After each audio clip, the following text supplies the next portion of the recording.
Hi, this is Samantha Paul, and this is my speech 3. My audience is my mom, my friend Molly, my dad, and my sister, and Jake. And Jake.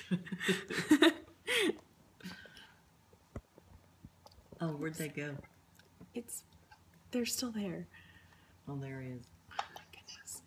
On February 24th, 2010, a whale killed one of SeaWorld's most experienced trainers, Don Bradshaw.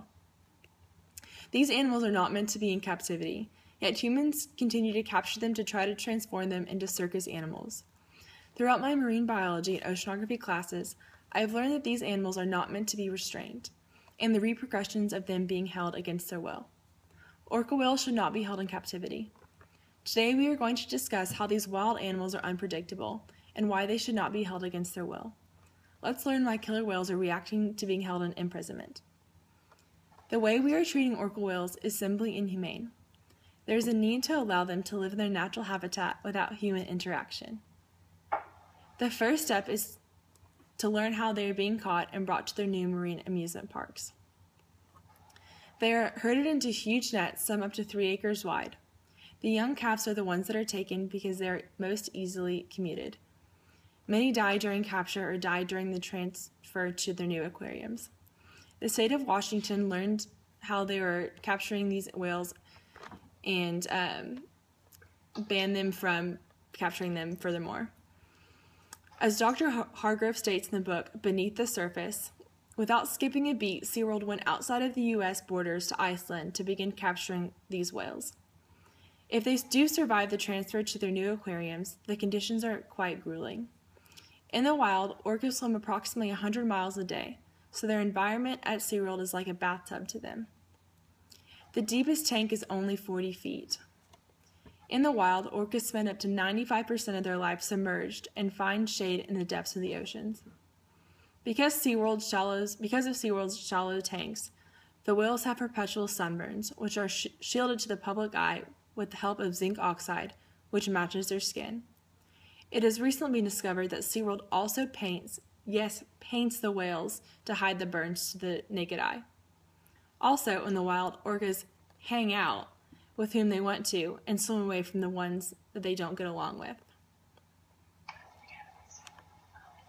In captivity, they are forced to live in cramped environments with other whales that do not get along. Most of them have constant scrape and bite marks, and several have died from other whales attacking them in the same pen. Furthermore, SeaWorld lies in order to keep revenue up for the park. The tour guides tell the tourists that whales live longer in captivity. This is simply a lie. In Orcas and Men, Dr. Newart explains whales in the wild have a life expectancy of around 30 to 50 years, but with some living up to 80 to 90 years and some even greater. Sadly, in captivity, the average lifespan for a female orca is only 9 years. Another lie that is told when an unfortunate event happens and a trainer is killed, they blame the accident on the dead trainer. They say things like, the trainer fell in, or the whale was playing around and grabbed her ponytail.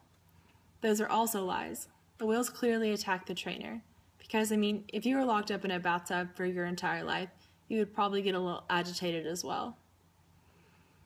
All of us can make a difference. The first step is to inform everyone what we can do about this topic. I encourage everyone to watch the film Blackfish, a very moving documentary on this topic. An esteemed scientist, Jane Goodall, states the park should be shut down immediately. The only way to prevent animals from being caged and forced to perform as circus animals is to completely stop the process. Stop capturing them, stop confining them, and let them return to the wild. Obviously, SeaWorld knows what they are doing is wrong. Throughout the filming of Blackfish, SeaWorld declined to be interviewed on the topic. After the film, attendance dropped dramatically. Airlines that used to transport the whales from other aquariums immediately stopped, and SeaWorld stocks completely plummeted. And despite their financial crisis, they promised to soon build a state-of-the-art new whale facility that will be suitable for their needs. We will look back 50 years from now and wonder how anyone could do this to the orcas. As stated in the film Blackfish, orcas have never attacked a human in the wild. But when caged, of course they are going to become psychotic. They are taken away from their family, beaten up by other whales, and they cannot escape, and being kept in a shoebox. It is not a question of if they will attack, but when they will attack. What will happen if SeaWorld and similar theme parks do not close? Well, more attacks will take place. Dr. Kirby explains in his book, Death at SeaWorld, that Tilley, who was captured in the wild, has an extremely aggressive background. Well, today over 50% of SeaWorld's whales are bred by him. Therefore, over 50% of the whales at SeaWorld have overly aggressive genes. Not only will more humans be killed, but also the whales as well. Their lives are cut in half when they are held in captivity. Now that we have become all more educated on this topic, it is time for us to make a difference. We all have become more aware why orcas should not be jailed in cages. We have discussed how orcas are caught, their conditions, and why they should be freed to live in their natural habitat in the ocean. If we do not do something about this, humans will continue to be attacked, but the blame will be on their own backs. Okay, and then here is my audience still. There's Molly, and my mom, my dad, and I don't know if you can see my sister and Jake. Thank you.